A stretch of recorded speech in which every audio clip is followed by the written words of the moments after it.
Hello, welcome to the Madhouse UK podcast. I'm Steve Tierney. Okay, what have we got today? Right, first of all, I've just finished the chat room that we do regularly, the Madhouse chat room, and thank you very much for the people who turned up to that. It was good to see quite a few in tonight. We had a kind of a bit of a general chat, and it wasn't about anything specific, I don't think, but players are quite interested in some of the things that are going on at the moment. We had some talk about what we might do with future podcasts and also with future chat rooms, because we're kind of using these things to develop the game as a tool for interaction and to help players be more involved in how the game develops. So I asked a bunch of things. I asked one question which I thought would be fun to share on the podcast, and that is, what is the most dangerous monster in the game?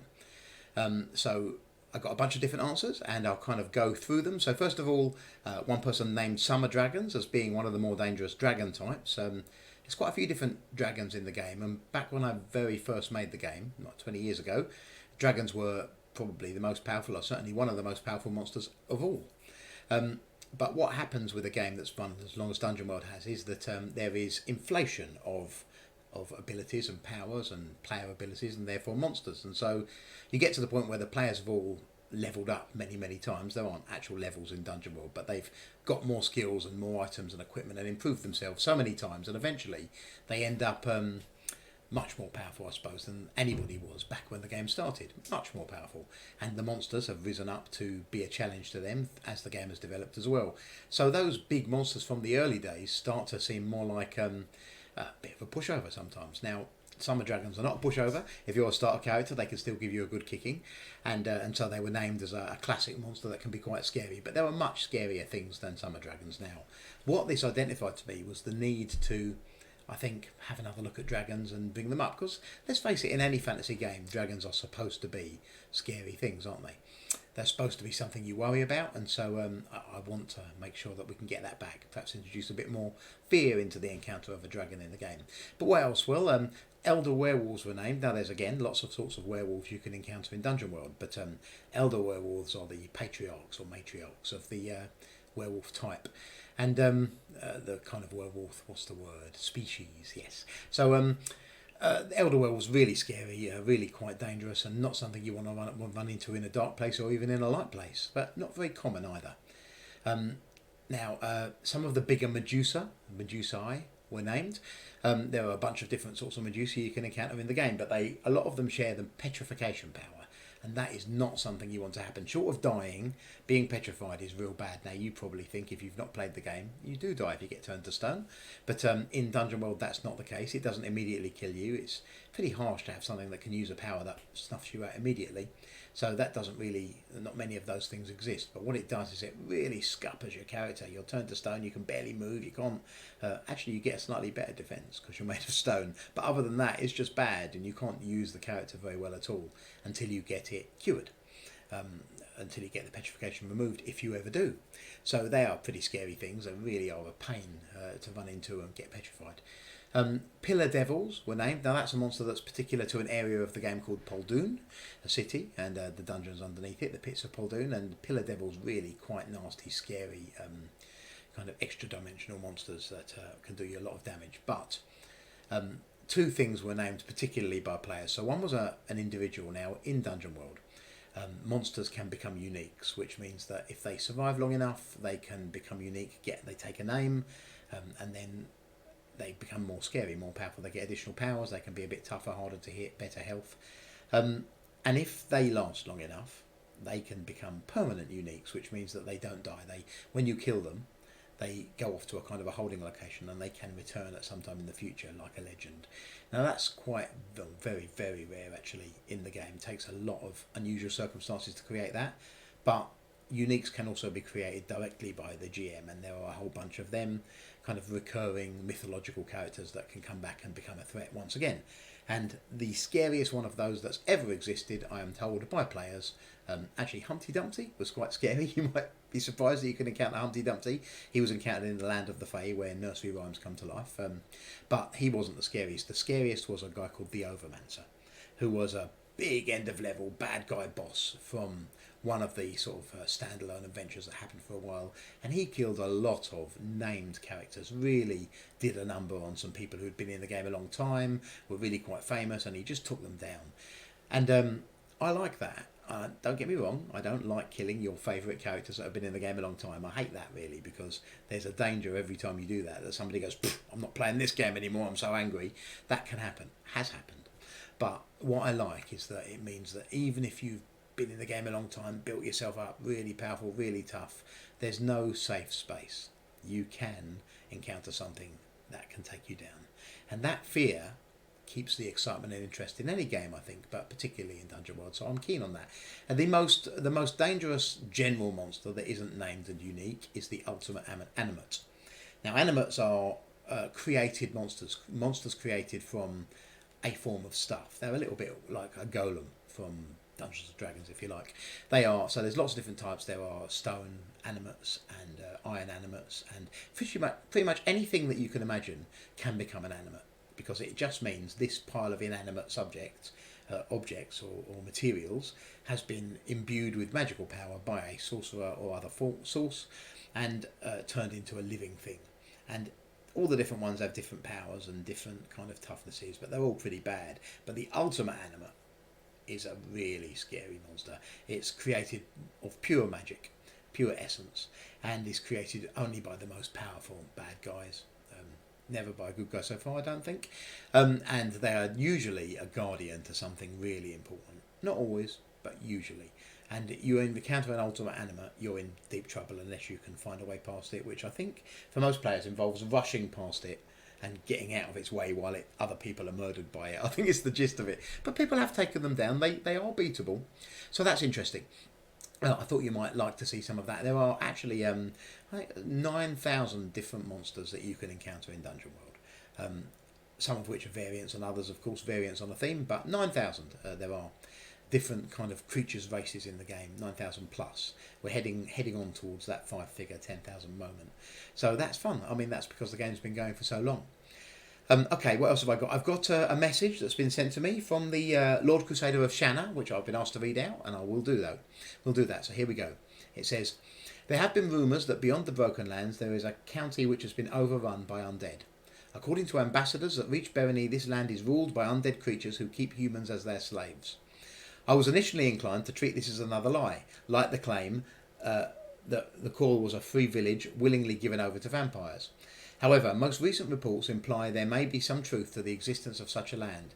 If so, it represents a terrible perversion of Shanna's creation, and we should not stand by and let evil prosper. I'm looking for volunteers to undertake a perilous journey of discovery across the Broken Lands and on to discover the truth about Middenghast, so that, in time, we may launch a crusade to free it from the curse of undeath. I'm hoping that the Divigilaire and other guilds who revere Shanna will join us. Let me know if you wish to volunteer. And that is from Fail, the Lord Crusader of Shanna. Now, I want to tell you why this is such good fun. Because I recently announced, I've in the past done new areas for Dungeonworld. You can see them around the map, kind of above my head there on the screen. So you can see Derwent and Keir and Frontier and Broken Lands, and to a lesser extent the Great Forest, and the areas that didn't do so well, like Kriegmund is the name I was forgetting there, which is currently closed for new players, but we may reopen in the future. And then way over the other side of Keir, the Golden Coast. And all these areas have players and a different theme and different things you can encounter and a whole different atmosphere. And I recently announced that we will be doing a new one called Middenghast, which was very gothic, and you've heard me talk about it on this podcast before. And the players are ahead of me on this. So knowing, we did a little bit of role play in the chat room earlier in the year and kind of introduced the theme. And what we said was ambassadors from Middenghast have travelled to Bereni in order to establish trade links and other links with Bereni. Now, there's long been an argument about the existence of vampires and other undead, because one of the previous rulers said it was okay for them to be not slain, if you like, as long as they were broadly abiding by the rule of the kingdom. That was very strongly opposed by some militant religious types who just take the view that undead creatures are evil, and particularly vampires. And the Shanna is out, one of the female gods of Bereni, and is opposed to undead. So of course the Lord Crusader of Shanna and the Shanna Crusaders take a particularly strong view about this. So it's interesting, and they've long looked for an opportunity to pick a fight, I think. So Middenghast, they've got ahead of me here, because I've announced a new area that players will be able to explore, and they've said, let's march a crusade there and take them on. Let's march over there and have a big fight with this new area. Now that is an example of how the large and intelligent and imaginative players of Dungeonworld can take an idea that I've had and completely skew it and throw me a complete curveball. Now what on earth do I do? Obviously I'm going to have to make it possible for them to march a crusade there and design a whole route with interesting things and explore the ideas behind it, because you've got to see, I'm sure you'll see, that undead could be viewed like a persecuted group in the real world. You could say there are parallels, or they could just be really evil undead creatures, as they, what is the truth? Who is right? And I quite like the moral dilemma it creates. I quite like the echoes of the real world. We don't get too heavy into that because we don't really get very heavy into politics. I suppose we do within the game, but we don't try and tie it too much to the real world because we all have our views, but it's not something we want to. We join Dungeonworld and we play Dungeonworld and I run Dungeonworld to escape from the real world. It's escapism, isn't it? It's not supposed to be too closely tied. So I enjoy it. I think it's great fun. Whatever I do with it will not be tied to my real life political views. They will be more likely tied to whatever seems the most fun at the time, and bouncing off of players like Jeremy, who plays Fail, the Lord Crusader of Shanna, is great fun. So kudos for that. I can't wait to see where it goes. I'm sure we're going to have a lot of fun with this next year. Okay, what else is there? Just want to remind you all that there are Christmas special offers going on at the moment. Tomorrow is the 10th, which is the first deadline. So some of the special offers that are available for bulk purchases of credit end tomorrow in order to limit how many people get them. So if you were keen on having any of those ones that end tomorrow, then you probably need to get in fast. After the deadline continues, after the deadline passes, you can still take special offers right up to the end of the month, but the options for what you can have as gifts limit a little bit after tomorrow, so bear that in mind. And I also want to let you know about two special chat rooms. So we decided in the chat room tonight that we would have two special chat rooms. One chat room where I would work with whoever was there to develop one or two new features for estates. So if you don't play the game, you won't know this, but there's a different position type available in the game called an estate position, where instead of playing adventurers beating up monsters and taking their stuff, you control a landed estate where you are a baron, and what you can do in there is completely different. You can do farming and you can develop different types of businesses, and it's a totally different play experience.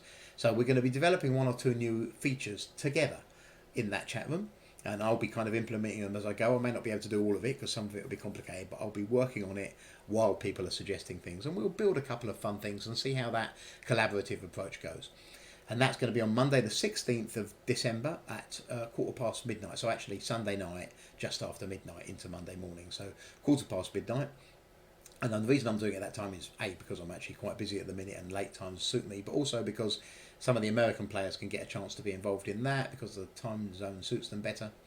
Or overseas players in general, actually. And then Monday the 23rd of December, so just before Christmas at 8 p.m, will be our last chat room before Christmas.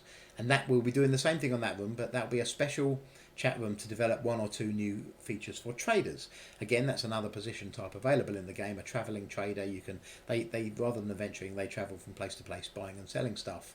But there is adventure on the way because obviously wandering monsters try and stop them, and there are other things going on. So that's what I'm going to be doing on those two nights. They're special nights. Then Christmas will happen, and then it may well be that I'll do a special between Christmas and New Year chat room, just to kind of have a laugh about Christmas and kind of tie all the year together before we move into 2020.